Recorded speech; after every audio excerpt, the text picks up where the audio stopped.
Hello and welcome back to Talkin Pitchside. I'm your host PJ with my co-host Tony. As always, here to cover all things MLS Game Week 8. What a Game Week 8 it was, and I can't wait to get into the last game. That's my little tease. That was my favorite game of the week. But before we get into that, we'll get into the Friday night game, all of Saturday, and then of course cover the Sunday night soccer. Tony, it was a fun week. We had some high scoring affairs, some low scoring affairs, and I think we're starting to see people really settle into who they are, and it's fun to watch some of these newcomers.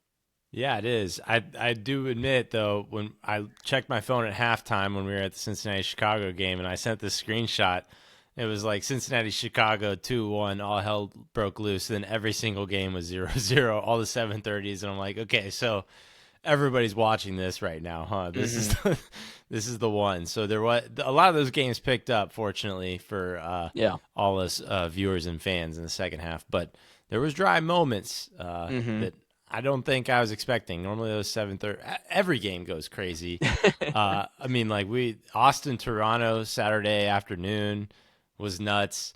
Obviously, went out with a bang with Sunday night soccer and LAFC in San Jose too. So it was really good ways to bookend this one for sure. Totally. Well, let's get into it. We got Friday night. I don't think we need to spend too much time on this one. What about as Tony? I went back and listened. We predicted this thing to a T. We were like, experts? This game's going to be over in the first 25 minutes. This game was over in the first 25 minutes.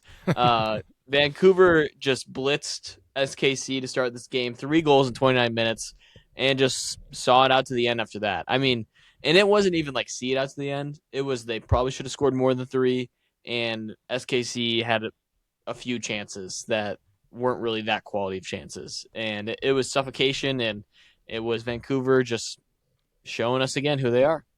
Yep. I mean, this was just expert analysis from us. Stay tuned every week. You're going to get more and more. We're always right and never wrong. I never point out the games I'm wrong. And never, you won't hear about it. You'll only hear about our wins. So, one thing that's kind of interesting, I'll look the other way because we've been lifting up Vancouver, and that's been a pretty consistent thing. So, like, I don't want to take away from them, but I think that's kind of a little bit of a dead horse there. The wooden spoon race. Let's talk about this for a second. Heating up. We've got 4 teams on 4 points. Okay, so Philly, Atlanta, Sporting, Kansas City, and Orlando. Columbus. On the mix. Isn't Columbus at 4? Columbus is on 6. Columbus is on 6. They've drawn 3 games, 1-1. So, and then St. Louis also on 6. Montreal also on 6. So not a great pack here, but and also very Eastern Conference heavy, which is very. I wouldn't have taken that because the East has kind of been the breadwinner for the past few years, but I think the tides have officially switched on that too. I think the West is the slaughterhouse now. But anyways, Sporting Kansas City. I mean, my goodness, you guys. Rotating basically in response to playing like Open Cup with your starters and losing with your starters in Open Cup to a semi-pro team. And then here we are. I mean, obviously it's Vancouver. Maybe it was smart. Maybe this was 100, IQ kind of move because they're like, hey, we have no chance of winning this game regardless. We might as well just put our chips in Open Cup and then just like So, it's not looking good. I don't know what to tell Sporting Kansas City fans other than new head coach, new sporting director. All of that came together kind of late in terms of when the season started, and it's a slow start. But if things turn out how we forecast them to, this summer transfer window after the World Cup is going to be bananas. And you just never know how. I mean, Sporting Kansas City may end up on the right side of that and get some big signings there. And we were just talking about this pre-show. It really is like kind of 2 seasons slapped together in one, and you just got to get hot at the right time. So you never know. But right now, bleak times. It's kind of like you want to, if you're playing FIFA right now, you want to sim to the next international break. That's what you want to do. You want to sim 4 seasons right now.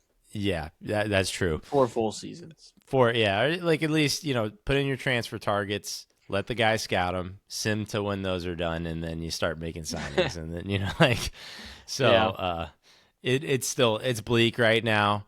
Can't believe they're not the bleakest team at the moment. But it feels like just in terms of momentum, like Orlando's technically behind them on goal differential, but like if those two teams played each other, the wooden spoon power ranking, so to speak, I'd take hmm Orlando in that game.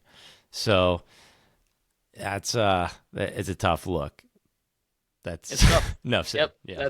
we're gonna say that a lot this season. That's just where they Mm-hmm. are.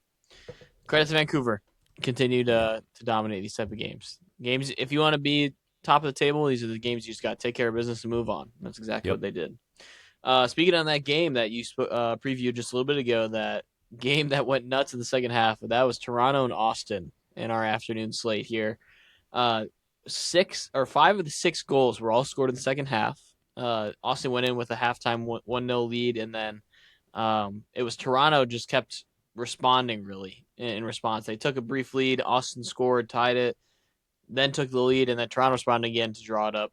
Um, I mean, a game Toronto's probably going to come out of thinking that they could have even had more and probably should have won. But I think you got to give Austin credit. We don't always see their attack show up, and they showed up on the road. And you saw some names that you want to see providing, like Facunda Torres, kind of Yeah. putting a stamp on this one. And then for Toronto, I mean, they're kind of in this weird spot. They've been drawing quite a few games now, and they've been playing a lot of home games, so they're not really winning all of these. So it's going to be, I think, a part of their season they're going to look back on and think they could have gotten more from. But you still like the resilience. They fought back in this one and didn't accept defeat. So it kind of both teams coming out of this one feeling okay, feeling good. I think Austin's probably come out of this one feeling better, getting a point on the road in a shootout like this, in a scenario they're not usually in with their attack. I haven't looked back and ran the numbers, but I think like the last I want to say 4 or 5 Toronto games have been decided now by a goal like in the final 5 to 10 minutes of a game. Fortunately for them in this case, it was to their benefit. It got them a point. They were in a losing position, but man, it has been a tough go for Toronto because I think in this game particularly they were unlucky. They were probably the deserving winners on this one. So in that sense, I think they feel frustrated. I think Austin, you know, we'll this is like our mantra: a tie on the road is a good thing, and they got that. They're scraping those up. They got one of those against Miami in a brand new stadium. Like they're doing all right.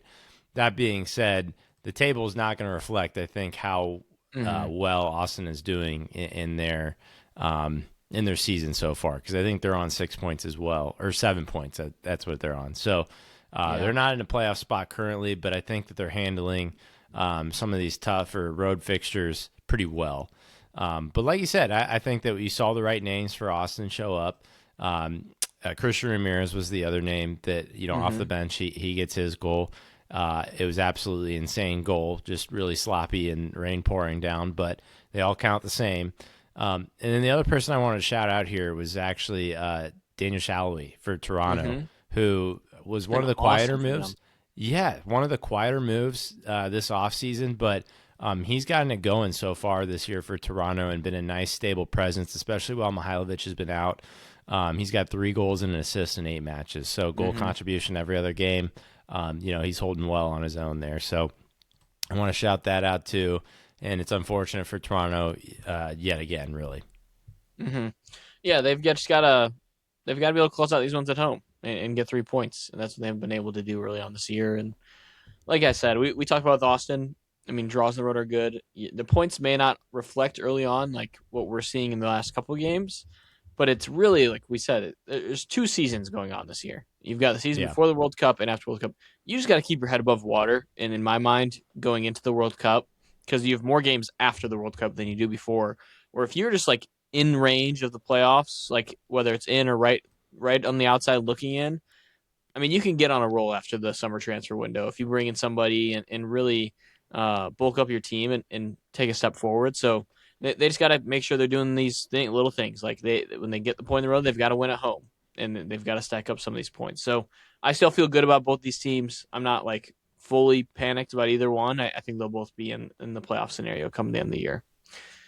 let's get into the next afternoon game here. The game that had 75,000 people at it, Colorado and Miami, which that was cool to see. I mean, seeing that stadium fully packed out was cool. Makes sense. Miami's first time going to Colorado since Messi joined. So it was the first time they were able to see Messi in person. Super entertaining game. I don't know if you got any time to watch this one. It was back and forth. I actually think Colorado's going to be the team that's super. I mean, of course they lost, so they lost 3-2. They're going to be disappointed, but they really had this game in the second half. I mean, when they came back, scored those goals back to back. Even after that, they had some great opportunities that hit the post. That they were all over that Miami defense, and really it came down to Messi making a big moment, and he took advantage of a transition moment. Made Zach Steffen look silly and put in the top corner in the left side, and that's all it takes for Messi sometimes. And that's why when you do have your chances as the team against Miami to score a goal and kind of like put your foot on their throat, you've got to do it because if you don't, Yep. this is what happens. And Right. I come out of this one, as a Colorado fan, you're gonna be disappointed, but I'm still optimistic about this team, man. I think their offense is legit. I think the defense is gonna be the thing that's gonna hold them back. I mean, we've been saying that, but I think attacking wise, how they're structured, they are relentless. Like they are on the go. When they get the ball, they are moving forward. They want to score goals, and it's fun to watch. And this was one of those Miami performances you just kind of feel good about if you're a Miami fan. You're like, hey, we're slowly moving back towards what we know we're capable of. You get a Bertarame goal, you get two Messi goals, you get a late red by Brighton this one for Hmm. some language he used that wasn't very fond Doesn't of look by good. the Yeah. referee on the field there. So that stinks, but I mean Miami's going to feel good bouncing back. Dead manager bump in this one. Yes. Yes. We underestimated the dead manager bump here. That's always it's inevitable. It's a boost. It's stronger than the air. We It's found that out but today. yeah, exactly. But let me say while we're talking about the atmosphere here for a second, they had that field at Mile High looking crisp. Mm-hmm. That was a nice looking soccer field right there. So And air, um, I'll say air played a factor because that second half that was Colorado. That looked like a team that's used to that yeah, environment. Like yeah, second half, we've got our legs, we've got our lungs. Like they went on the attack, and Miami was struggling a little bit, and then it really just was Messi just taking one just moment. You grabbing don't it. see many Yep. teams dominate possessions against Miami, and No, that's Colorado did by a lot in this one. and here's the thing. I think in this game we have a contender for passing network of the year of the Oh, season from oh, Miami. If you have not seen this yet, I mean it is just a straight Y. Like I the need this. goalkeeper. Yeah, I look need it this in up. the end of year awards. Yes, The yes, yeah. passing Passing map of the network of the year. season. Yeah. And I mean it. I have not seen anything like this where it's literally like the ball gets to Dane St. Clair, and he picks one of the center backs on either side, and that's the direction it goes all the way up the field. There is no passing whatsoever in the middle of the I'm looking field. at it right now. It's Yeah, you insane. see what I'm saying? Like it is unreal. Like It's not like a even the center wishbone. backs.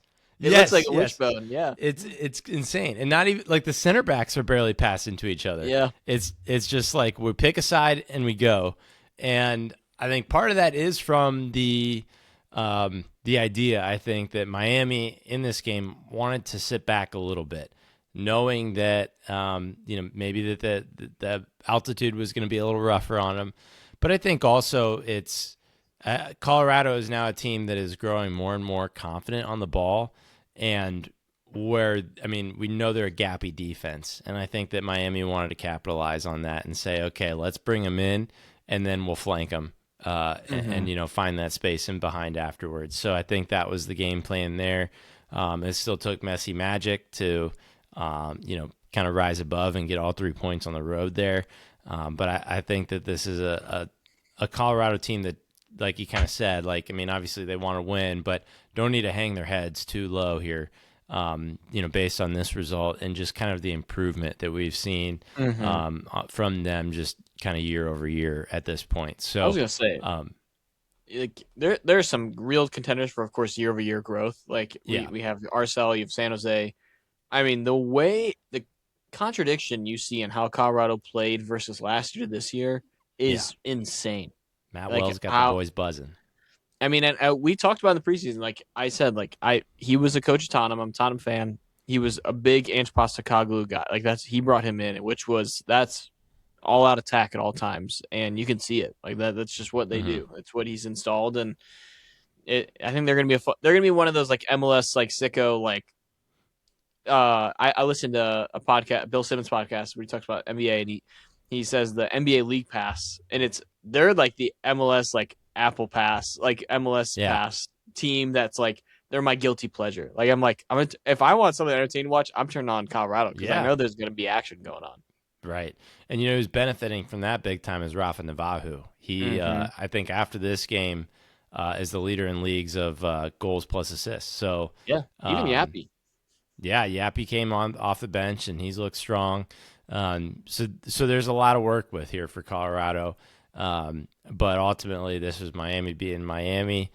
Um, you know, we worry about them from time to time. They get in these lulls and then they just string up results like this that maybe are not indicative that they're going to go out and just absolutely destroy this next game, but it keeps them hanging around in the table where they want to hang around to when, Mm-hmm. like you referred to, like once they get to the playoffs, they wake up. Yep. And that's just the kind of result you need. Doesn't matter if there's, record attendance and at a crazy stadium like that, they just show up and get the results done, that's the professionalism and the level we expect from Miami. Mm-hmm.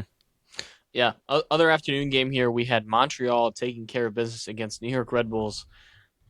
Montreal, Tony, against the New York Red Bulls this season, 2-0, and with a plus like 7 goal differential, I think it is.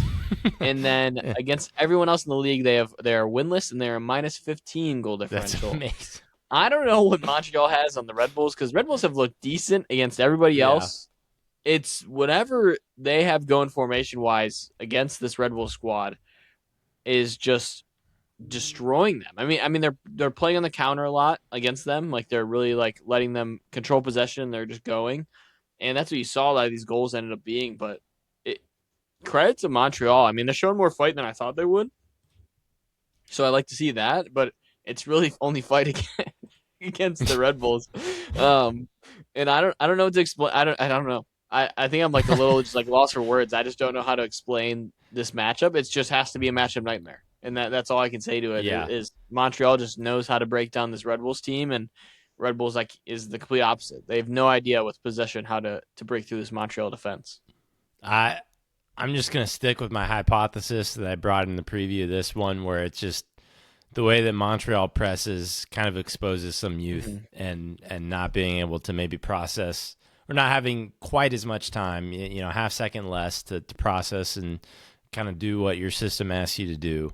So I want to think it's that, but also Prince Owusu played like a king on this day. I Mm-hmm. mean, 3 assists and a goal. The man is going crazy, and I think he's behind Rafa Navajo for goals plus assists this season.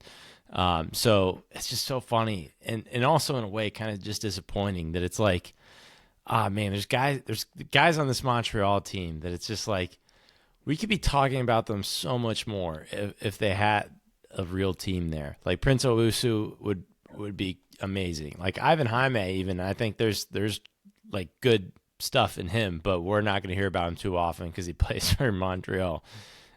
It's those kind of things that are just disappointing. And hey, another dead manager bump, by the way. So Well, I it think was. wasn't he dead before? Oh, was he dead? I You think might he be was dead right. last week. Yeah. Okay, well, it was delayed a week, so that's how long it takes for Montreal to get with the Yeah, program. So yeah, that would explain them well. yeah. No, but it is just it's just like where did this come from and why can't it stay for Montreal? Yeah. That's a part that Hmm. stings a lot with them. Why is it Um, just the Red Bulls? God knows right. why. I don't know. Yeah. Literally, they know But Michael Bradley. Yeah, Montreal fan, enjoy it yeah, today. yeah. You Enjoy take the this little because it's wins. your last Yes, chance to play the Red Bulls all year. So that's enjoy it. true. That's true. Okay, well, moving on here, we had a quick hitter. Nashville beats Atlanta on the road. I think as we all expected. I'll be honest, this is one I did not watch because we are the FC Cincinnati game. You still had a decent Nashville team. We didn't know if they were going to rotate or not. They put out Espinosa, they put out Mukhtar, and looked decent without Sam Sergian, who's still out injured. So Mm-hmm. I think if you can survive like this without him winning on the road, like I know it's Atlanta, still a great sign. Atlanta, on the other side of things, this is another spoon year. This is Yeah. going to be brutal. They've played a ton of home games too, Tony, and they're just not winning. It's brutal. So hate to see it. That's going to be a team you might see some shakeup after the World Cup in terms of DPS and some of those guys if they're able to get off of them.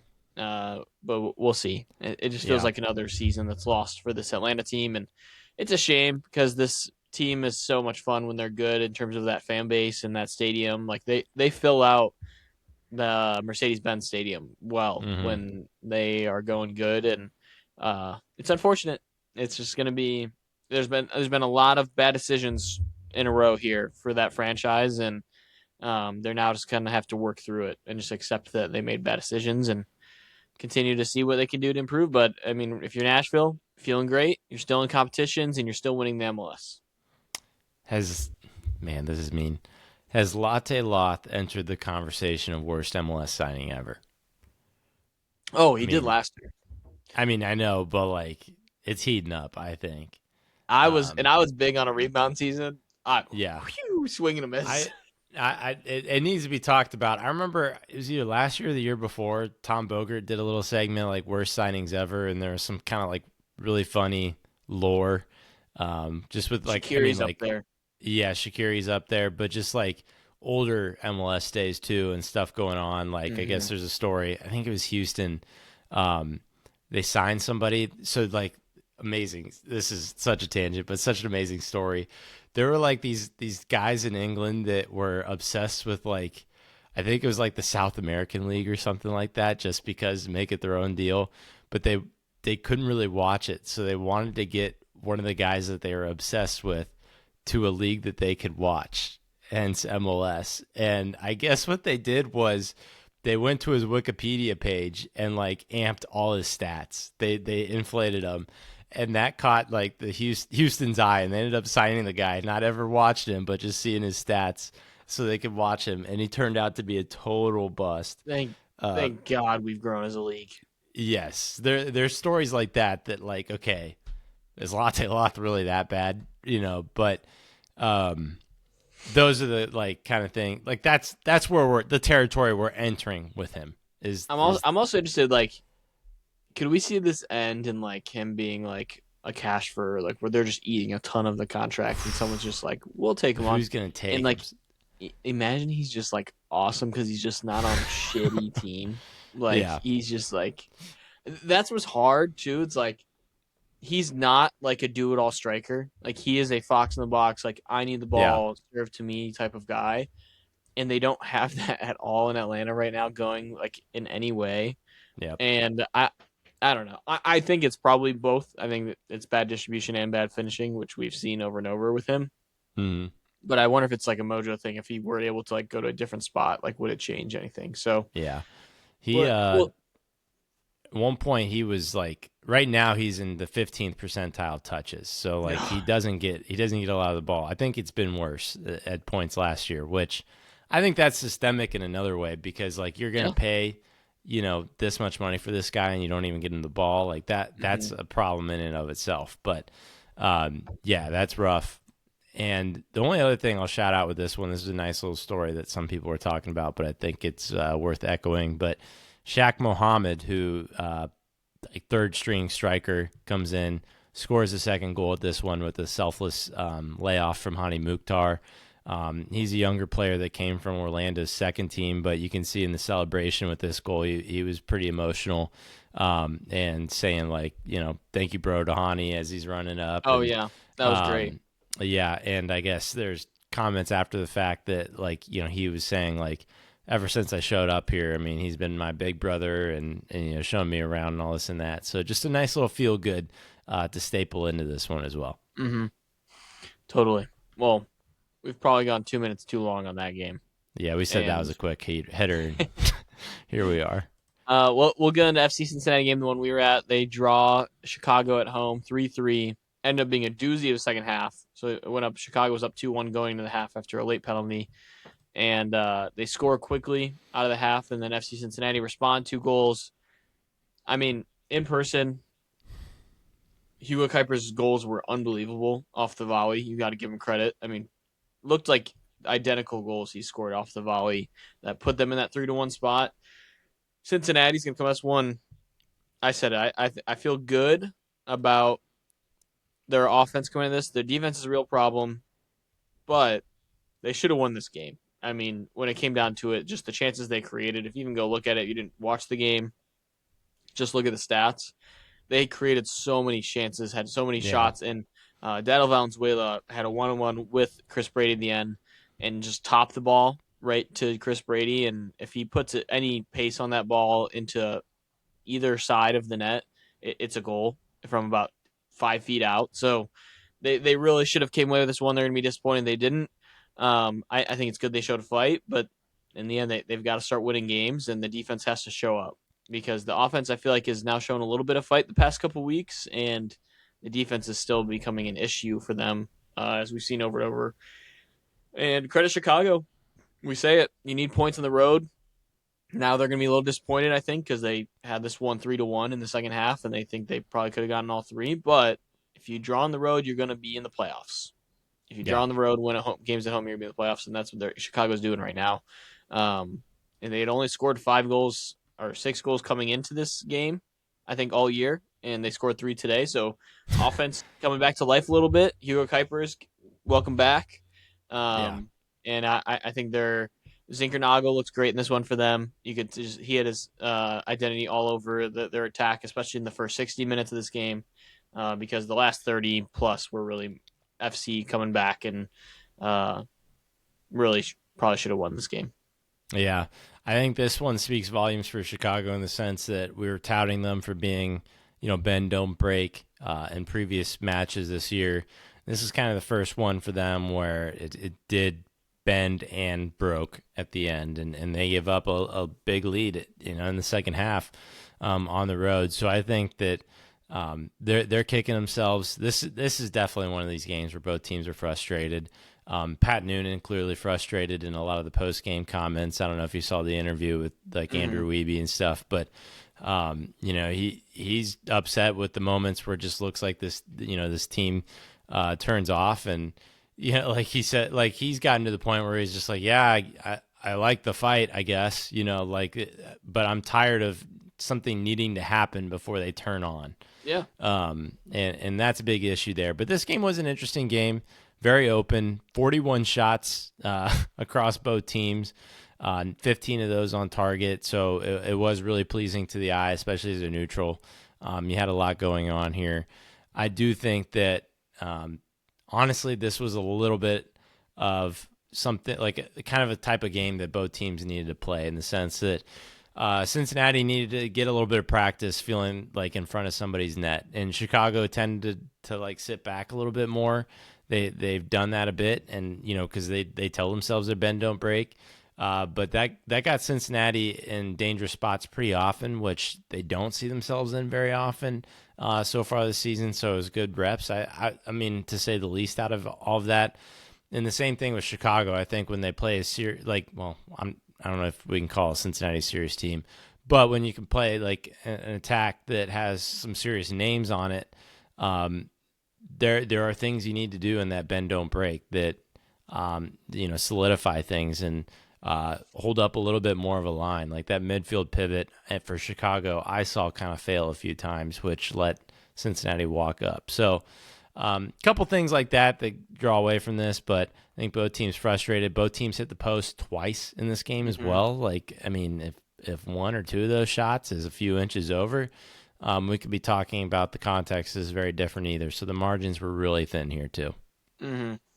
Yeah, it was an all offensive effort from both sides, and I mean, two teams, FC Cincinnati, that was really good defensively last year. Chicago's been really good defensively the past couple weeks. I think they had 3 straight shutouts before this game, so you're going to feel good if you're FC Cincinnati from that perspective. You saw Evander come back to life a little bit in that second Yeah. half. I mean, distribution-wise especially, he was basically the engine moving them along. in that second half to come back and creating chances, causing the penalty, causing the own goal. So you've got to feel good if you're FC Cincinnati from that perspective, seeing him kind of show his MVP form a little bit in terms of what he's capable of. So we'll see what they do when Dane comes back. I said if they looked good offensively, there's going to be some chatter. Dem looked really good as a distributor in the central forward role. Barlow looks fine. I mean, he got a goal in this one. And it's going to be interesting to see as they bring Danke back in, who's going to start alongside him because they've already banished Jabari. It's Yeah. pretty astonishing. I mean, the guy you spent $2 million on to bring in is now can't get minutes over Dado Valenzuela, Dem, and Barlow. Like he's Yeah. behind all of them. And you can tell he And knows that too because the way he was defending, he would go all the way back to defend because yep, he wanted to show his value. But yep. So we'll see how that all plays out. I mean, I think we can expect some summer transfer news coming out of FC Cincinnati this year. Let's move on here to the other team in Ohio, Columbus Crew. Lose on the road against New England Revolution. Had the lead in this one. New England come back, get 2 goals in the second half, take all 3 points at home. Um, it's going to be a tough go for Columbus without Abu Ali now, just creating offensive chances and finishing them. It's going to be tough. I mean, you don't see Columbus in this kind of spot very often in terms of point totals at this point in the year. Tough go at it with a new coach. You're losing Nagby. Just so many things have changed, and it feels like it's all kind of going bad. Like it's none of it. Not there's not like one piece you can point to right now you feel really good about. And the penalty in this one was tough. I will give him that. It was mm, an iffy one. I think if you're gonna go back and watch that, I I don't know if I would have given it honestly if I was refereeing that game. And it's tough for Columbus to go out that way. But credit to New England, man. We've said it. They're a roller coaster. It is up yeah. and down. You never know what you're going to get from the New England Revolution, and we saw that again today. Yeah, we did. I think that this is a game, and it just sucks because I feel like we've been saying this about the Crew for the past year straight, and it's only going to keep going this way. But this is a game where like Rossi had his moment, he had an assist here, but they just need somebody to step up. Like the field tilt in this game was unreal. I know, like if you just looked at the newspaper numbers on this one, it's going to look like New England held their own, but the reality was that the Crew dictated this game. Mm-hmm. Even with 52% possession, they had twice as many passes into the final third, twice as many passes inside the final third, and twice as many passes into the opposition box. So, like, all of the Crew's possession was right on New England, and maybe that's where you give them credit is, granted, it didn't convert into many great chances for Columbus. New England was able to stout that under constant pressure and find the cracks to be able to get out and make the game theirs. So we'll applaud New England on that, but the Crew really ran the show here. So I think this one's just got to be incredibly frustrating as a Crew fan or as a Crew player that you don't get anything out of this trip on the road. Mm-hmm. Yeah, tough game. It's gonna be a tough year. We'll see what they do in the summer transfer window. I don't know how much they're gonna do this year. I mean, they're gonna get the DP exempt Yeah. injury rule. It's tough for teams to fill that because Abu Ali's a guy that you expect to bring back next year, and it's hard to get a DP that's just going to be there for this short period of time, or you've got to transition one of these guys out of a DP role. So Yeah. we'll see. I don't know. I think they might do it because you might also see that Diego Rossi move on after this year. I wouldn't be surprised by that type of move after this season. It's going to be a transition time for Columbus, and you're going to Gazdag, see some. that's who you're getting rid of. That's another one. Yes. Yeah, he started in this game, didn't do anything. Surprise, but Yeah, it's tough. It's tough. I don't know. It'll be interesting to see how they go about this one moving forward. NYCFC at home versus Charlotte. Charlotte get all 3 points on the road in a shocking result there. I think neither of us had that selected on our selections coming into this one, and they deserved it, man. They came in and they really like created some chances they were able to finish. I mean, I say deserve. NYCFC is going to be very frustrated they didn't win because they had a ton of chances.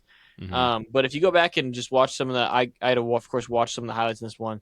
The chances that Charlotte had were quality, in my Yeah. opinion. Like they Yep. created quality chances, and when they had them, they finished them.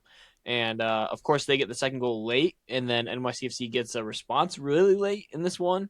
Um, but you've got to feel good for Charlotte if you're a Charlotte fan right now, because I think a lot of talk is they win at home a lot. They're not able to do much on the road, and to beat a team like NYCFC that started the year well has got to feel good. But we're now at this point with NYCFC where they've really fallen off. I mean, they're barely in the playoffs at this point in the Eastern Conference. I think it's 3 or 4 straight games they haven't won now, and it's just been a rough stretch for them now. Yeah, it's been rough, and I think that it's at some extent I can agree with the sentiment that New York should be frustrated, but they are peppering the shots, which loaded up the XG, but the opposite of Charlotte. Charlotte had good opportunities. A lot of these opportunities for New York City were, I mean, half chances at Mm-hmm. best. I mean, to hold them up. I mean, Charlotte had 7 shots. All 7 of those were inside the box.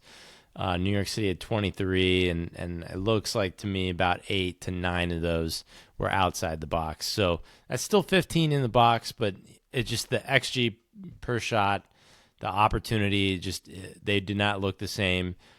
Charlotte showed up pretty compact in this one too, and honestly, like good for them. That honestly, this was like a game where I feel like I'm not watching a highlight of Tim Ream get burnt and then throwing his hands up. Now I did get subbed off at halftime, so that helps, but they seem to hold their defensive shape pretty well against New York City, especially on the road. So yeah, stealing 3 points like that, I think, is massive for the Charlotte team, and I think kind of is going to solidify them in where we expect them to land when it comes to this Eastern Conference playoff picture, which is kind of somewhere between that like 7th to 4th place Mm-hmm. range. It's results like this that kind of give you that boost that land you there. So I think that, I mean, they take it and run. You're always going to take, like, any goal with Tokomati is house money because of where he comes from and what contract he's on. So like you take all of that and you go with it. Zaha actually didn't look terrible in this one either. Mm-hmm. Were some antics after the game, but that doesn't matter. We're talking about on the field right now. So I mean, hey, this is one I feel like Charlotte, if they're really serious, they could build off it. Mm-hmm. I agree. Good win. It's a good win. It's tough to win. It's tough to win at Yankee Stadium. Yeah. Yes. It's It's tough. when you get out of there with 3 points, you feel really good. You just like just get out of this hellhole of a stadium. Yeah. Where am I? Yeah. Yeah. Moving on here, we have Orlando playing Houston at home, We're and gonna take Houston the win rest of the 1-0 night on with the this. road. Yeah. Yeah, I don't want to cover too much on this one in the next game, but this is what I've been waiting for Houston. Like go and gritty out a win that Orlando finally plays some decent defense, and then you got old man Hector Herrera Yeah. banging a goal on you late in this one to kill you, and offense was nowhere to be found in this one for Orlando in a home game. It's going to be a rough season. They still need a coach. They still have Antoine Griezmann coming, so you still got that. We're just going to keep saying that. I'm just going to keep peppering it because I'm just trying to make them feel good. Just like Yeah. you Yeah. got Antoine Griezmann coming. Don't worry, that'll be fun Yeah. for 2 weeks, and They then you need it so still will bad. be in 12th You're still place. losing. Yeah. Um, so good for Houston. Good road win. Getting 3 points in the road against anybody is good, and they needed it. They were on a 3-game skid there and are able to bounce back in this one. I mean, I'll start with some positives for Orlando. They need it right now. Robin Johnson played all 90 minutes this game. That is a very good And then the thing. defense was good. And the defense was good. So, that's the reason they signed him to an extension is because he is a good center back and they rely on him. So that was good. Also next to him, Iago, the U22 Brazilian, Looked no better. fatal mistakes in this one. So uh, we're on our That's way up. that's the Yeah, line. It's like that's the just line. Yeah. don't directly pass to the other team for a goal. That's where we want you to Correct. be right That's now. and hey, he didn't, and guess what? They only lost by 1, so not bad. Um, those are the positives. That's about it. I am interested. I mean, I don't know what the temporary coach. Not sure what the mindset is. They only used 3 subs in this one and really didn't Hmm. even use subs until late. I think Duncan McGuire's hurt. I would assume that he would have been starting in this game otherwise.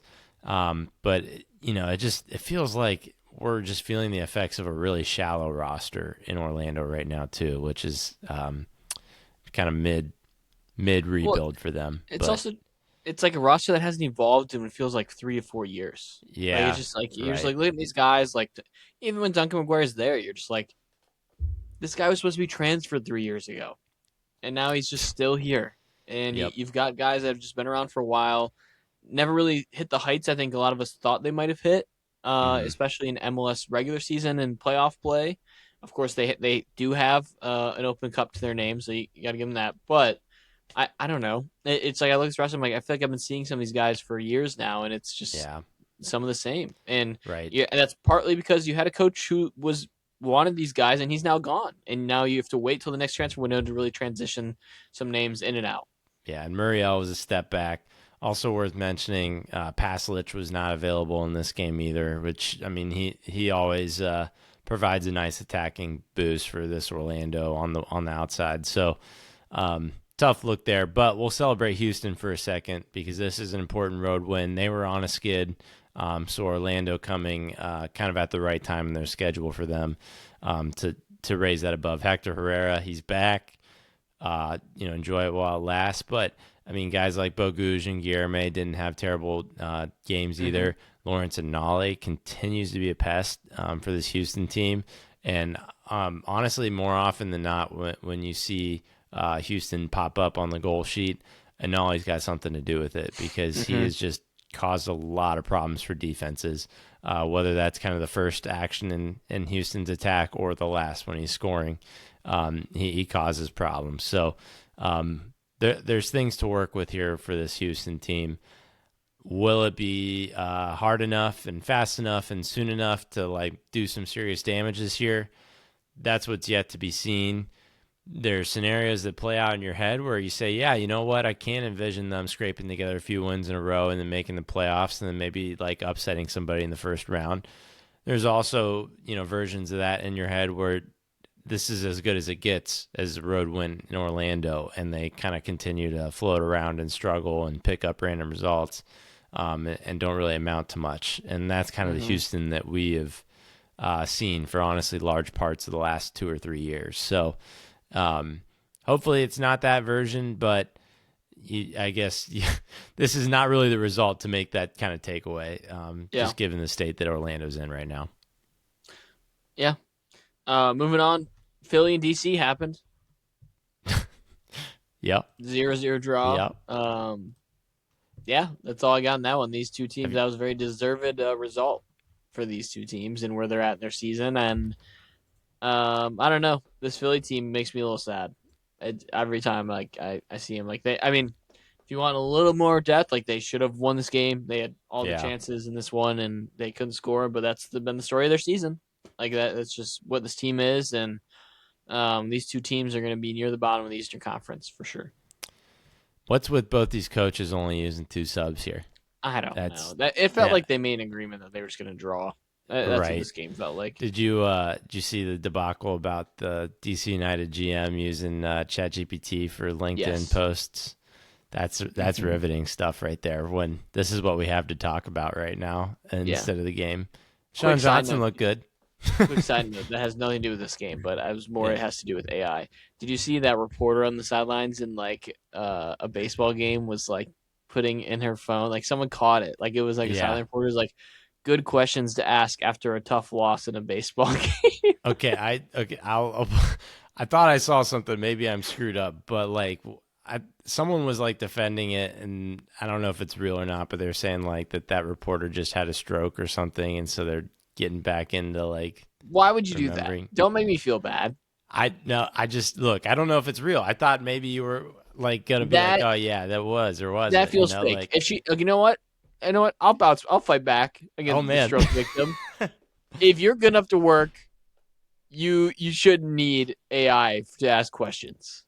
mm, If she's on the field working, I don't know. I don't I'm know. not I'm worried just trying to about the end defend my. result. Now you made me feel crap, but I don't care. Let's talk about Moving on.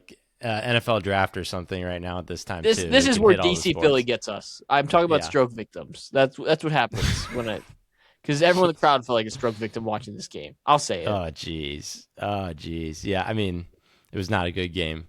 It was not. Let's move on before I Moving get on. canceled. Let's move on. It's too late. Yeah. Moving on, we have Dallas at home against Galaxy. This game ends in a draw. Um, Dallas went up early, and you thought like Musa, like he gets 2 goals. You're like, okay, they're going to take care of the Galaxy on the road because Galaxy never fight back in these scenarios. Credit the Galaxy, man, they fought back, and they got a point on the road.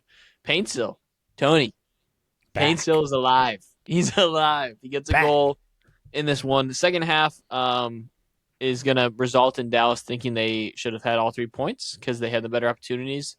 But you got to give Galaxy credit. They bounced back, held on defensively after those first 38 minutes, and were able to make something out of this game. So I want to give Galaxy all the credit in the world in this one, and Dallas is going to come out of this one feeling pretty disappointed. Yeah, Dallas controlled this one too. Had the field tilt on their side, but man, this is what the Galaxy need. I mean, not necessarily getting results, but just being a pest, like being a tougher team to beat than what they were. And obviously, Paintsill facilitates that heavily in this game. Really good to see him back. And just in typical LA Galaxy fashion, João Klaus goes down with what appeared to be a pretty serious injury, and was subbed off in this one in the 54th minute. And I mean, just judging based off of his reaction and how emotional that he was, I can't imagine that it's going to be a quick Dude. And road back. him being the guy that replaced the Puig injury is Yes. like it's brutal. It's crazy because then, like, what do you do? Because if he was out for the rest of the season, you got the DP slot back. A You could- second DP injury, Phil. yes. And So is that even allowed? Are we like have we even I seen think this? this is before? uncharted territory here. But I need Tom mean, Bogert to report on yeah, this one. that's right. But imagine this team could have 5 DPs on their roster. If they won't do that. They'll probably do they'll collect the GAM. If he's out for the year, which let's hope he's not, like legitimately, João Klaus' contract is up after this Yeah, year. that's right. It was 1 year, wasn't it? So like they could if they really want to. They could, Just but then saying. who's your other DP you're gonna drop then? My expectation is one of Peck and Paintsill are leaving after this year, Yeah, you regardless. sell them. So They're both under contract for a while though. I know, but Um, I just think it's one of those sell them now before it gets even darker. yeah, In yeah. my mind, it's probably going to be Peck, just because they'll get more for him. But we'll see. We'll see. Okay, well, let's move on to what I would say is one of the hottest teams in the MLS, Tony. Minnesota winning 2-0 against Portland. Talk about another team that is a roller coaster, the Portland Timbers. This wasn't even like a fluke win at all. Like, this was a full-on dominant effort from Minnesota. James Rodriguez, Tony, featured for about 3 minutes Great. in this one at the end of the game. But no, I mean, all jokes aside, I mean, Minnesota, man, their attack is legit right now. They're playing into what they know how to play best, and that is countering at times. But they've also controlled possession some of these games and scored off of possession. And I don't know, I came in this year really down in Minnesota personally. I didn't think that they would bounce back well from all of the sales on this team and the coach leaving. But they have, man. They figured out a mold here, and they're playing into it. And I just got to give them credit. They are proving to be a competitor in this Western Conference. They're gonna frustrate some of these teams. And for Portland, man, God, this is the highs and lows. Them and New England to me are like the same exact team. Like I just have no idea what I'm getting each week. It could be really good. It could be really bad. But it's usually not very often anywhere in between. You know what? I think like Minnesota outright winners. Though this game Portland deserved to make it probably tighter than what it was. They did get their chances. Drake Callender looked good at moments in this one. Um, and I think this is just kind of the difference between, honestly, what feels like a team that has a plan and a team that does not. Because I think when you hold up these rosters next to each other, just flat out on paper, there's not a clear like talent gap in my mind between these two teams. So this is like what I kind of hold up as a not a maybe a blueprint. I'd have to think that a little bit, but like this is why it's so important when we knock on this idea of like you have to have an identity. Teams like there is a intangible X factor in teams being able to play together as a unit versus teams that are Mm-hmm. not. Just reaching something that is bigger than yourself as an individual, and that is honestly what we've seen kind of in the difference in philosophy from Minnesota and Portland. To be honest, is we struggle to see a consistent plan throughout the year with Portland and Minnesota. We knew who they are from the beginning, even with the different coach now. It's evolved a little bit, but it's still kind of at its root, generally the same. And these players know it. And they know how to operate in it. It's second nature. It's not thinking where do I have to go. It's just reacting and going. Mm-hmm. So I think that was really the difference in this one was a team that knew what they were doing and a team that didn't. Sorry, Phil Neville. Yeah. But Yep. Phil Neville's one of those guys. We've said it from the beginning. He's gonna be in a hot seat for most of the yeah, season if they don't turn things around in a big way. yep, Next game here, Tony. One of the two teams our podcast has been touting as one of the better teams in the MLS. That is RSL taking down send the San jersey. Diego 4-2. We need the jersey admin. Come on. Diego Luna starts it off in one of the grossest goals you'll see all week, by the way. The goalie just handed him the ball. And Yeah, then they really just took care of business from there. They went up 2-0 in the first 6 minutes. They then allow a goal. San Diego gets back in it, but then they just go two more, 4-1 at half. Dreyer gets a penalty in the second half, but besides that, I mean, it was RSL dominated this game. This is another test that they passed, but at the same time, yeah, super concerning times for San Diego. I mean, like we call it a test. They've been getting destroyed in a few games now in the past couple of weeks, and are really coming back to earth from where they were last year. And if you're a San Diego fan, you got to be a little worried about what's going on right now because you no longer can say, "Oh, we're playing multiple competitions." You got all these things. I know red cards have been a factor, but that's also like part of the problem. Like if you're getting consistent red cards, like that showcases like lack of discipline as a team. yeah. So that's worrisome. And then on top of that, the defense is getting shredded right now. So concerning time San Diego. I mean I want to hit on that, but I also really want this to be a highlight of RSL. And we said earlier, the year over year growth we've seen from this attack in RSL is remarkable. Really good, really really good. We'll hit San Diego first.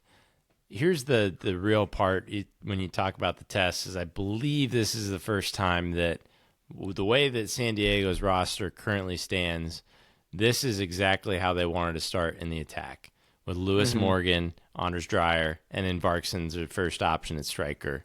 And while they did put up 2 goals, I think overall you're sensing that this should have been more threatening.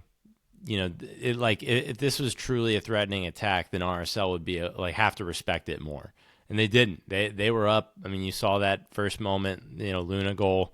They're pressing the keeper on the ball, and that's part of the antidote. I think you have to throw at San Diego too, is that they're going to possess with all 11 players, so you got to put all 11 players of theirs under pressure, make that as difficult as possible.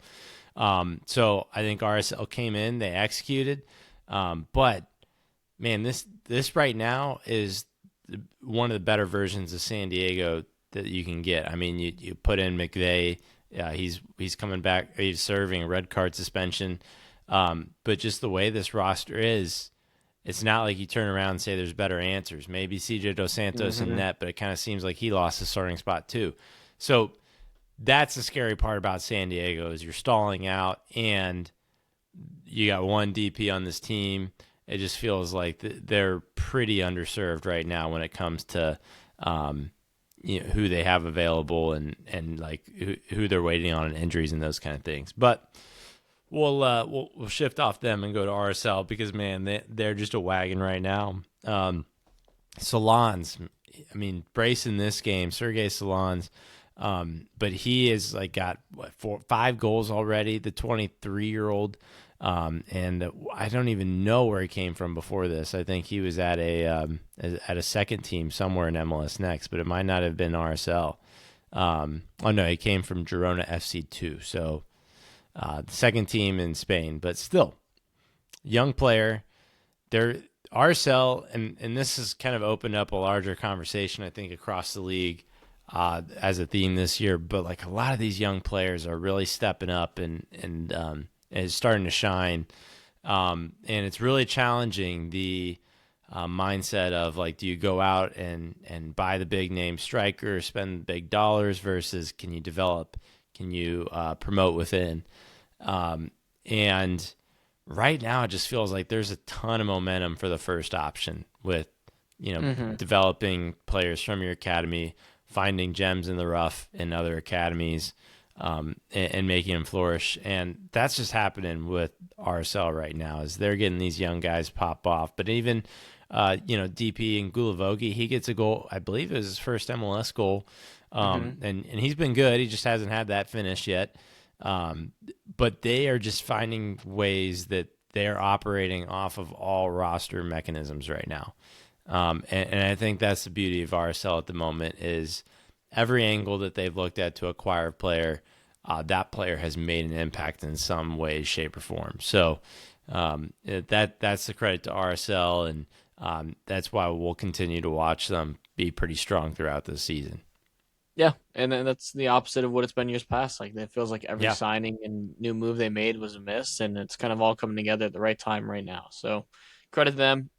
San Diego, I think you're really seeing the effects of you're paying a DP tens of millions of dollars and he's not playing. Yep.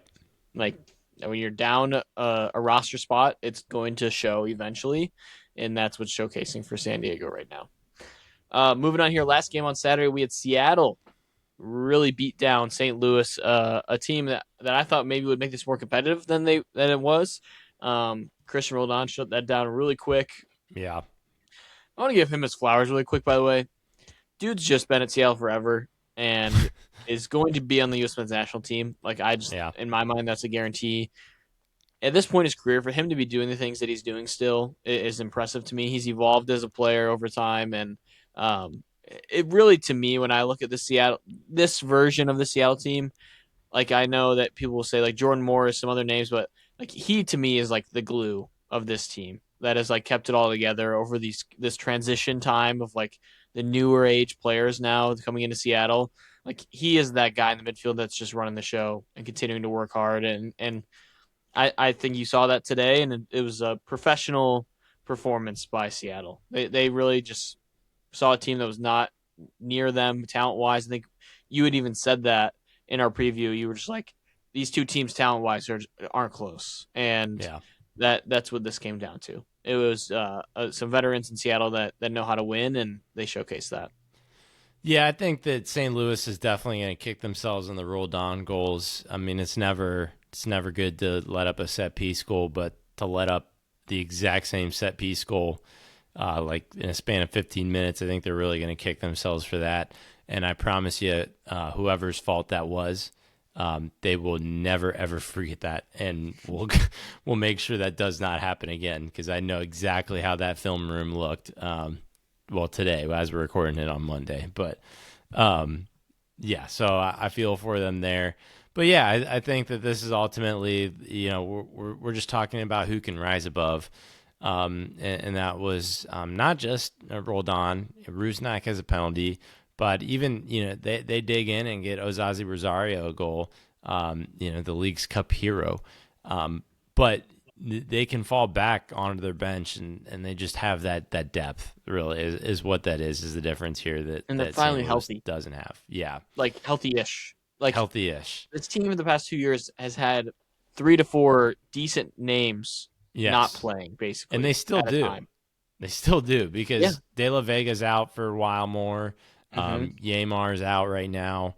Um, that's probably the biggest ones. But even Petkovic, they probably Attacking expected wise, minutes though, from it attacking feels wise like for they have sure. a lot of names there. Like you've got Jesus Ferreira back. You've got Yeah, Jordan Morris back. You which just both got some of subbed these. on. Yeah, Yes, you've got these guys back that I know are aging at this point, but are proven MLS like goal scorers. And if you get these guys back as you just continue on the season to have all these weapons at your disposal that you've just been dreaming of, like a Seattle, like going to last year, we were like they just have so many guys they can use now, and we're now finally seeing that come to fruition a little bit. And I think if they keep it up, I mean, they're going to be up there with the top end of the West. The West playoffs, in my mind, like I'm already like oh excited about yeah, it because there's so many teams. Like you now have the RSLs and the San Jose's of the world that are in this mix now that are just going to make it that much more competitive. But as I just said, let's get into that team. Sunday Night Soccer, LAFC at home versus San Jose. Tony San Jose. This was a test they passed, and they played against an LAFC squad that did not rotate for the yeah. most part, and went for this win. And Mark Dos Santos is getting a little flack after this game because of how LAFC have now looked for a couple weeks. That's what happens when you play in a market like this. Like when you're gonna have games like this where the offense is clicking, Sun still isn't scoring, and you have San Jose come in, and that second half, I mean, that was belt to ass in the second half. Like that was as good as an offensive performance you could have early on in the second half. Timo Werner gets his first MLS goal for San Jose and a great run from him. Um, and man, the San Jose's defense is legit. Like every week, I just keep waiting for it to like fall apart. It's not, and this Bruce Arena jump is fun to watch because this team is threatening. Like I don't know how else to say it at this point. Like they're passing all these tests. They've beaten the other two best teams in the West. A lot of people would say at this point in the Hmm. season. So you got to give them credit. And as our podcast, I know I've been more the train for them. You've been more the train for RSL. I think we both have been supporting both those teams, like as a Yeah. collective. I'm proud of us for being on these two We really found early him because we early. were on them Yeah. early. I will give Yeah. us credit. It's turning into our Vancouver of last year, where we Yes. were on them early, and it's fun to watch because this team is young and exciting. It is. It is really exciting. Certainly a pass test. Seeing Timo Werner really involved in this one too just feels so good for them because you're getting the production out of the people that you expect to produce. Nico Sakiris, Bo LaRue, Preston Judd was causing problems. Buda was a surprise. I mean, getting 2 goals near post on Lloris like that is always not something you expect. Excuse me. But I think the hero of this is Bruce Arena, to be honest. I think that the way that San Jose set up watching this game, like they made LAFC look borderline dysfunctional in how they're playing and how they're trying to build up. Like it was just so hard for LAFC to possess and build anything with the ball. And it led to LAFC getting a lot of kind of lower percentage chances. They got 17 total shots and only 1 XG. So that kind of goes to show you that they did not get all the greatest looks that they would have liked. Because, I mean, what they really want is Bawanga or Son one-on-one with the goalkeeper. And they were Mm-hmm. not going to get that because they didn't have time on the ball to even find those kind of passes in behind with just how well that Ronaldo Vieira and Bo LaRue just occupied that midfield. It just didn't let any of LAFC guys, turn and pick up their head. So I think that was a really big performance for San Jose. But the winner is how Bruce Arena set him up, and the hero is just that San Jose midfield. Mm-hmm. Totally. Great performance by them. LAFC, they're gonna need to start bounce back soon. Like the offense hasn't looked great for a couple weeks now, so Yeah, we'll see how they get through this stretch here. Okay, Tony. Well, let's get into everyone's favorite segment on Tuesdays, which is PJ's power rankings. And honestly, Tony, I don't think we're gonna have much dispute about this one. I okay, really don't. I I think the order we may have a little bit, but I think the teams in it you're gonna be happy with. That's my guess all right, wow with me how then. this will play out. Yeah. So maybe I'm calling my shot too early because I've done that before. But let He let's says, "Yeah, get I've done a into this. great job." And Yeah, it's the just tell me I'm most doing good. atrocious thing I've ever seen. And at first, we have the best team in the league, Montreal, Yeah, coming in at first place. yeah. Honorable mention Well, Orlando. yeah. Well, let's get into it here. At number 10 team, Tony, it's a team that we haven't had in the top 10 yet. This is a Okay, new team in the top 10 rankings. And a team I can't deny the Minnesota, stretch that huh? they're on. It's Yeah, Minnesota. okay. Yep, yep. I just think you've got to give them credit for this run they're on. Their form right now is solid. They're in the top 10 points like wise on the actual table. I think they're 10th. So they kind of fit right in that mold. They're still in a negative goal differential so far this year. But that's more because of the early on in the season, some of those losses they took. I think that they are finding their identity in under the new coach, new manager, and they are just figuring out how to play together. And James Rodriguez still hasn't featured. I don't expect him to feature very much this season. I don't think they need him, and I think they're going to be frisky. They're going to be a team that's going to be in and out of this top 10. Like I don't expect them to be a mainstay here, but I think you got to give them credit for how they're performing as of late. Yeah, I mean, 3 straight wins that they have to be at least in the top 10, and then a draw before that. It's not the toughest 3 wins or the most surprising 3 wins that maybe you'll face in the schedule, but it has to be respected with what it is. Can they get James Rodriguez just effective in some capacity? I think that we can throw out the window thinking that he's going to be like, a 90-minute starter every game. But is there a way of getting him on for the last 10, 15 minutes and maybe he slots an assist?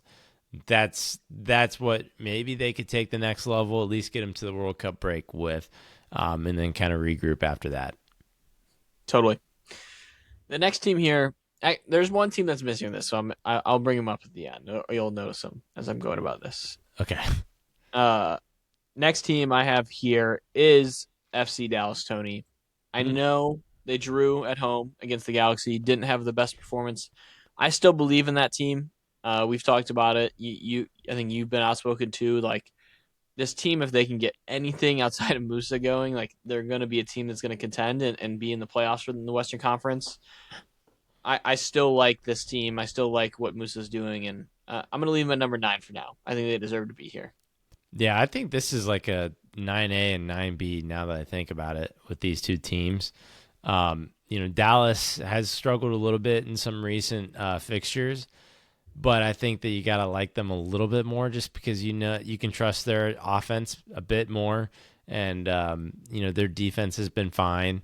And I'd argue that Minnesota's defense has been fine, so you call that a wash. And like that, really the difference is Peter Musa. Honestly, at the end of the day, Kelvin Yeboah is finding his own at Minnesota. Oh He's yeah. he's been looking good, but I mean the Moose is loose, so we're gonna have to. Yeah, exactly. We're gonna have to keep Dallas at 9.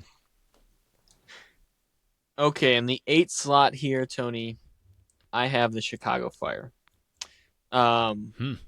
I know they got the draw on the road. They probably feel like they should have won. I still just like have to give them credit for the recent games before that and the way the defense is playing, beating team like Nashville, and beating just winning and not losing as of late. Like they're showing consistency under Greg Berhalter. There was people in the crowd and we were playing them that were like, Chicago really this good? And I was like, Chicago was a playoff team last year, and it's Yeah. now year 2 under Greg Berhalter where you've seen him in the past with MLS teams. Like this is when he makes his next jump as a team under him as a manager. I think you're going to continue to see that, and I think if they can get some more performances like this out of their attack, like they're going to be in most games, and I think they deserve the 8 slot. These 3 teams are really interchangeable for me right now. I'm not like really high on one over the other. Um, it's really like these 3, and then I feel like there's a big leap here into the next tier of the last 7. Like there's a pretty sizable gap between this 8 team, 8, 9, 10 team, and the 7 and below team. Yeah, I mean the margins here are really thin. And by the way, if Chicago would have found a way to win that game against Cincinnati, they'd be in second in the East right now. Yep. So then that would be pretty big swing for them. So I think that where they're at is decent. Again, if you're going to compare them to their neighbors, it's like, okay, yeah, Peter Musa is probably the best attacker out of the two teams, but who's got a more complete offense. And between Bombas, Inkernagle, and Kuipers, it seems really good for Chicago, especially with the way Chris Brady's been playing. We were talking about that pre-show. That he has looked really good and looked really good in the most recent game too. So it just feels like there's a few more pieces available for Chicago than there is Dallas, and Chicago's just a little bit hotter as of late. Mm-hmm. We're not going to get to the point in my list. I struggled hard with this stretch of teams. Ooh, Like, and okay. it got to me in terms of what is this list? Like, Mm. what is this It's got you list of teams? questioning what we're doing. Yes, it Okay, yeah, does. okay. And what I said all along is just like, how are you looking right now? Like, it was current form, top 10, like rankings of this league, and how I feel about them. And oh gosh, I hate them doing this because you're gonna be like, what the hell are you doing, Tony? I'm putting LAFC at 7. Whoa. Okay, okay. Holy So, cow. All right. like, from a standpoint of, I mean, this team went on from like not allowing goals to now have lost 2 in a row and not looking great as late. And I'm genuinely concerned about how Mark Dos Santos is like not really picked a way of play yet. Like, they were such a transition team last year. He wants them to be a possession team. That style is just not working. It's like he like wants it to be his style and not necessarily what makes this team go. And I think they're going to be fighting this for a little bit. I mean, this team is going to be in this top 10 list all year. I just think right now it had me question, like, I mean, newsflash, I have teams like Seattle and RSL and Miami in this next group, and like these teams are winning. Like, especially RSL and Miami, RSL and Seattle, like they're winning. Miami's of course up and down, and I think I view them similar to LAFC right now. Like, at any point, this team is going to be one of the best teams in the league. Just right now, we're not seeing that form. So I'm gonna go ahead and do it, Tony. I'm putting Miami at 6 too, Okay. Wow. and I'm gonna. You basically take the words I just said about LAFC. Very similar. They're coming off a win on the road in Colorado, so that's a good win. That's a good step in the right direction. Just fired their manager, so you have that all looming right now, and what's going to be the final product of that. Reality is, no matter who's managing, you still have Lionel Messi on the field. He's going to do what he did against Colorado this week. He's going to put the team on his back and have a performance to win the game at the end of the second half, like he did in the curler in the top corner. So I'm going to have Miami there before I get into this basically almost near just Western Conference gauntlet in the top 5. Yeah, yeah. I mean, I think you are right in that power rankings are a what have you done for me lately, type evaluation. So LAFC lost their last 2 games. I mean, put it in a vacuum. Forget about the rotation and stuff. They lost their last 2 games.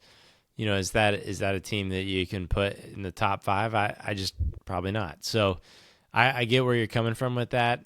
It feels awfully harsh. I know. And I think it feels pretty harsh on Miami too because they have not lost in their last 5 games. Now, Yeah. 3 draws, spread in there, but I think at times with it's also like a case of you have expectations for teams, yeah, and I think that can like cause you to be a little biased in terms of like what sure, do I yeah, expect from you? And for Miami and LAFC, I expect winning, and just because of what they spend and how their team's constructed, and when you're not winning consistently, it kind of makes you think that they're struggling. So, like, yes, for FC Cincinnati, if they had not lost in the last 5 games, I'd be like, we're playing really well. But yeah, it's just different expectations for who you have. So, like I said, 7-4 here in my mind. These next 2 teams, you could put them in any order, and I'd be like, I get it. Like, I yeah. totally get it, and I'm not going to argue that. I'm going to go next year, and I'm going to go Seattle at 5 Hmm. for right now. Okay. Um, and I'm going to put RSL at 4. Where's Wow. RSL at? Where am I looking? RSL Big at 4. dogs. Yeah, they're moving So up. we've been high in RSL. I just love the way that they're going right now, attacking wise. I think they look the best out of these 4 teams attacking wise currently, and that's why I have them at the top of these 4. I just think that all 4 of these teams are going to have a say at some point here soon. Then be like, no, no, no. I'm here to contend and be legit. And Seattle's defense look great. They have finally came out attacking wise this past week. They haven't really shown us that up until this point, so that was good to see from them. And I think why they also deserve to be the number 5 spot. So any qualms? Like, I mean, you can critique it, but I just think these 4 teams, if you were to want them in different order, I totally get it. I just think these are the 4 teams that deserve to be between 4 and 7. Yeah, I think it just depends on how you want to look at it. I see ways I could kind of find myself wanting to keep RSL at 4 and Seattle at 5, and then I flip flop. Both these teams have won 4 out of their last 5 and drew that 5th game. So same amount of points.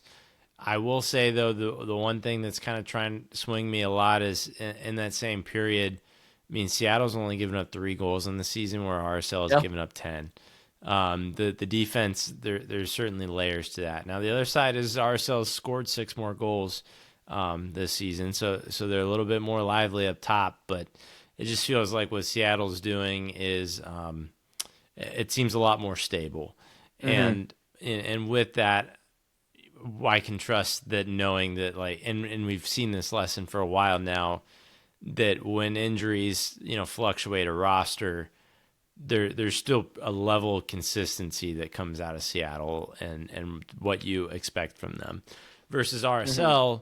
I know, like, Luna was slow to start the season coming back from injury, and some of these kids have popped up, but if a few of these injuries pop up, they could be hurting. But that's not what the power rankings are about. It's about, what have you done for me lately? Mm-hmm. So RSL with the bigger win, I'd say bigger statement win this last weekend. So I guess we'll land them there. But that's a 4A 4B type situation right Yep. there for me. I agree. Going in number 3 spot, I have Nashville, the one Eastern Conference team in the top 5. I don't think anybody can really argue their place to be here. Like they continue to get wins. Like they went on the road even without Sam Sturridge and get 2 goals. I'm excited to see Sam Sturridge come back because I still think this team might be the most entertaining team attacking wise to watch in the entire league. Just the consistency they have in that department. So they deserve to be here. They could a lot of seasons they'd be higher. It's just the fact these 2 teams ahead of them are just Yeah. winning at a very crazy rate currently, and aren't really letting down at this point. Yeah. Out of the 3 teams here, they're the one with the most recent loss, and that was to Chicago. That's Vancouver. yeah, it's kind of the Yeah. only knock. Right, honestly, yeah, Vancouver and San Jose have had more further away losses, and Nashville has. I mean, it's unreal with these top 3 teams. Uh, only 4 goals conceded, for Nashville. Only 3 for San Jose. Only 4 for Vancouver. Um, like these are some top-notch defenses, but Nashville right now, like, just looks really good.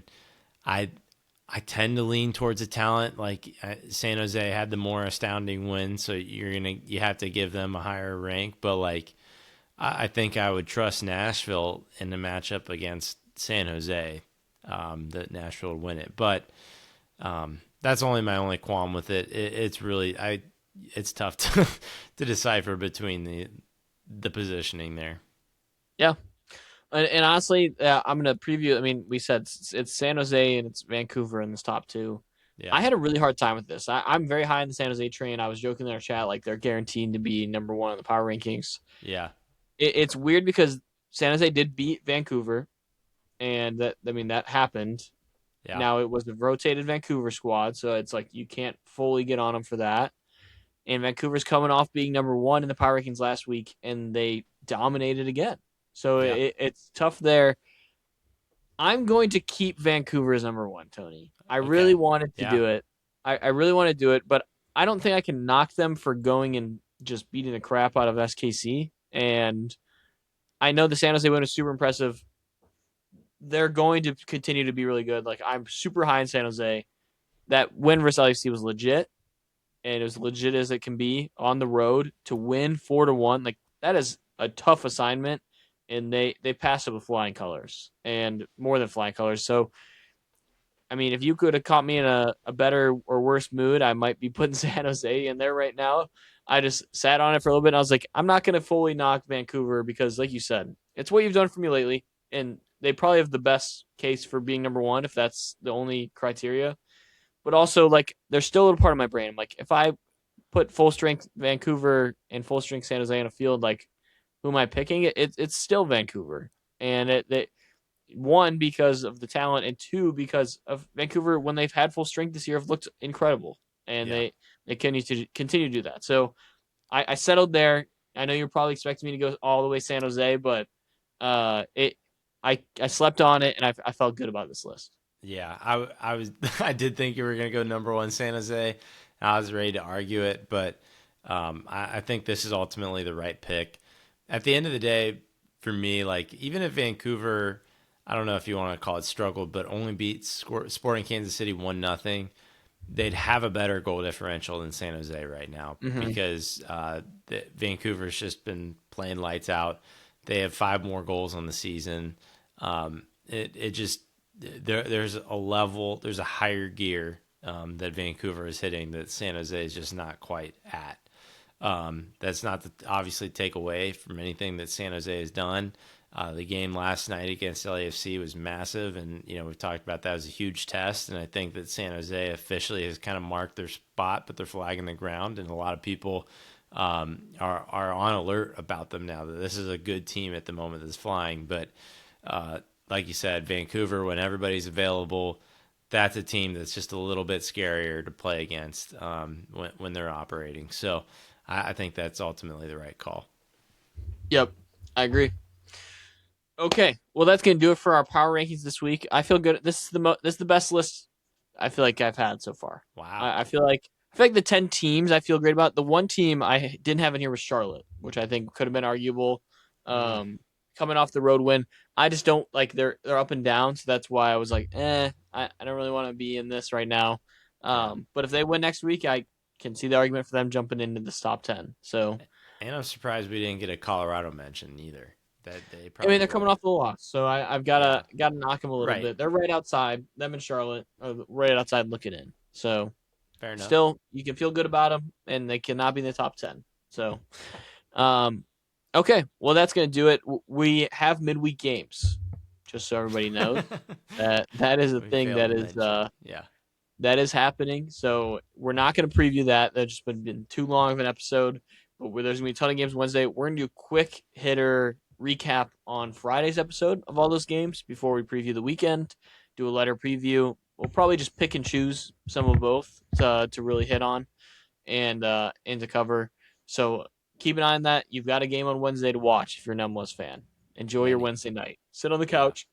This is the perfect Golazo day, by the way. Like you go and watch the goal scoring channel, like it's gonna hop around. Like this is the type of day to do it when you're sitting on the Yep. couch on Wednesday night. Everyone's playing at the same time. It's gonna be a good watching experience. So we will see you guys Friday with a recap and a preview. And enjoy your MLS experience this Wednesday. See ya.